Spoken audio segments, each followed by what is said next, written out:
അതെ, മത്തിമുളകിട്ടത്. ഞങ്ങൾ എറണാകുളംകാരുടെ രീതിയിൽ പറഞ്ഞാൽ ചാള വറ്റിച്ചത്.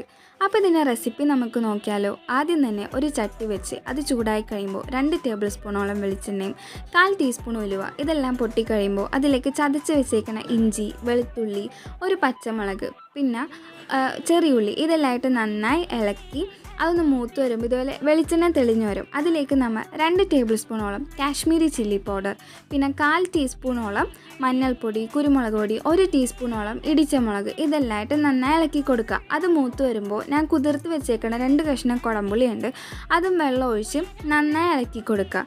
ശേഷം അതിലേക്ക് നമുക്ക് ആവശ്യത്തിന് വെള്ളം ഒഴിക്കുക, അതായത് മീൻ വേവാനുള്ള വെള്ളം, ഉപ്പ് ഇതെല്ലാമായിട്ട് നന്നായി ഇളക്കി അടച്ച് വെച്ച് നല്ല തിള വന്ന് കഴിയുമ്പോൾ അതിലേക്ക് നമ്മൾ വെട്ടി വെച്ചേക്കണ ചാള ഇട്ട് കൊടുക്കുക. എന്നിട്ട് ഒരു ഇളക്കിയിട്ട് അടച്ച് വെക്കാം. അതിന് മുമ്പ് നമ്മൾ കറിവേപ്പില ഇട്ടിട്ട് അടയ്ക്കണേ. എന്നിട്ട് അടച്ച് വെച്ചിട്ട് അത് തുറന്ന് കഴിയുമ്പോൾ നമ്മളുടെ മത്തിക്കറി ഇവിടെ റെഡി ആയിട്ടുണ്ട്. അതിന് മത്തി വറ്റിച്ചതല്ലേ മത്തി മുളകിട്ടതാണെങ്കിൽ ഇതുപോലെ വറ്റി വേണം.